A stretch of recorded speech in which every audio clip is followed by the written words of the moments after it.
अस्सलाम वालेकुम friends, welcome back to my channel. आप देख रहे हैं लाइफ जर्नी विद एक और आपके साथ आपका होस्ट इब्रार खान। फ्रेंड्स, आज मैं आपको शंजन का एक कंट्री है स्पेन, उसके बारे में बताऊंगा कि उसका वीज़ा आपने यूएई से कैसे अप्लाई करना है, कौन कर सकता है, किसको करना चाहिए, किसको नहीं करना चाहिए, और कितने परसेंट चांसेस हैं कि अगर आप वीज़ा अप्लाई करेंगे तो आपको वीज़ा मिल जाएगा।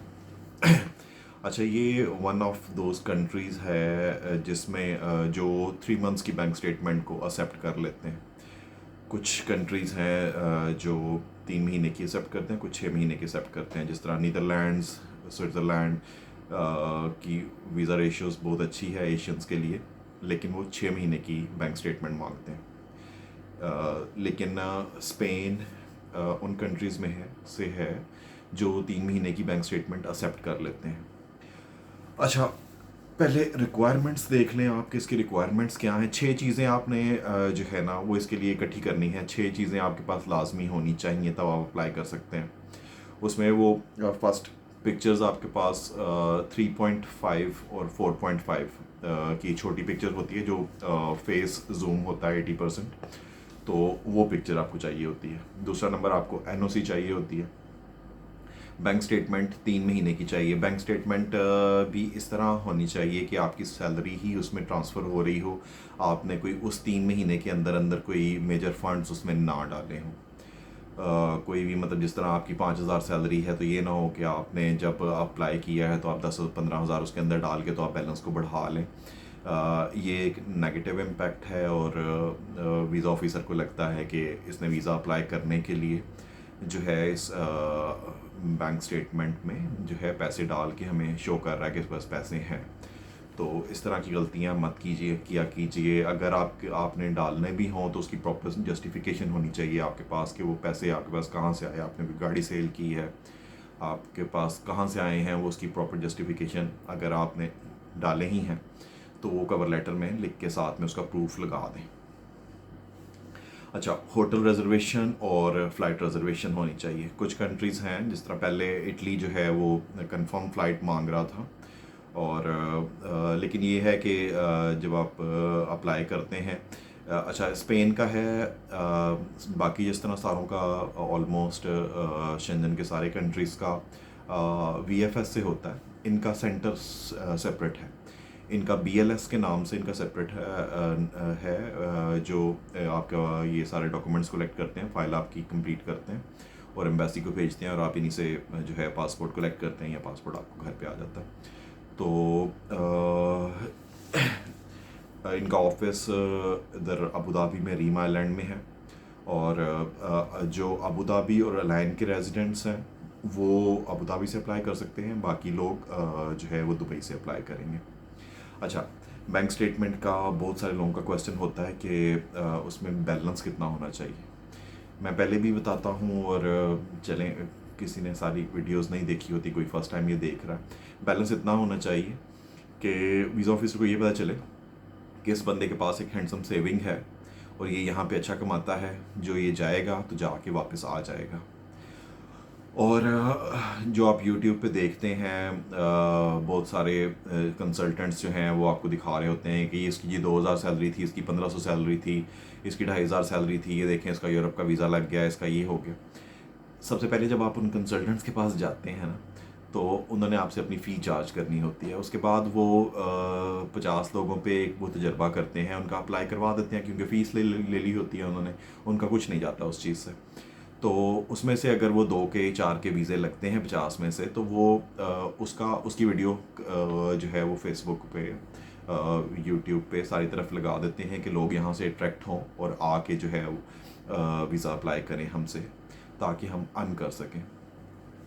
तो मैं जो आपको रिकमेंड करूँगा, अगर आपने अप्लाई करना ही है, तो आपको केस को अच्छी तरह से जो है ना वो प्रिपेयर करके तभी अप्लाई करें।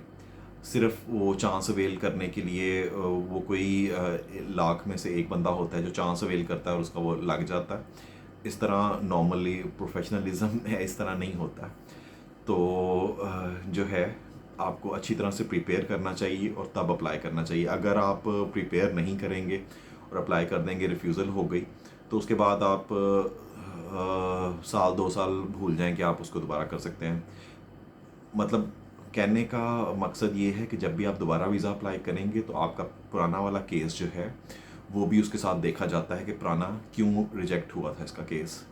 क्योंकि 26 कंट्रीज़ जो हैं वो सारे आपस में डाटा शेयरिंग करते हैं, तो जो वीज़ा ऑफिसर के लिए वो चीज़ मुश्किल हो जाती है कि वो एक रिफ्यूज़्ड बंदे को दोबारा जो है वीज़ा दे दे, क्योंकि उसके ऊपर डबल रिस्पॉन्सिबिलिटी आ जाती है कि एक वीज़ा ऑफिसर ने पहले इसको रिजेक्ट किया है, अगर वो बंदा जाके दोबारा इलीगल होगा तो उसके ऊपर डबल रिस्पॉन्सिबिलिटी आएगी कि तुमने इस बंदे को वीज़ा क्यों दिया।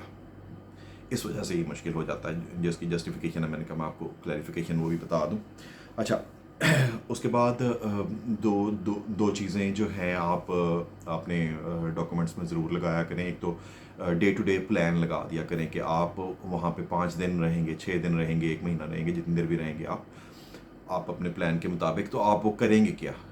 जो आप वहाँ की कोई भी जो है जगहें, जो टूरिस्ट अट्रैक्शंस हैं उनको बताया करें कि अच्छा मैं डे 1 में मैं इधर जाऊँगा तो मैं जो है ये जगह विज़िट करूँगा, दूसरे दिन मैं जाऊँगा तो ये जगह विज़िट करूँगा, तीसरे दिन जाऊँगा तो ये जगह विज़िट करूँगा, 3 दिन मैंने इस सिटी में रहा हूँ, 3 दिन मैं इस सिटी में रहूँगा तो ये उसकी होटल बुकिंग है, ये मैंने 6 दिन का जो है वो प्लान सारा लगा दिया है कि पहले दिन मैं ये करूँगा, दूसरे दिन ये करूँगा, सारा वो 6 दिन का।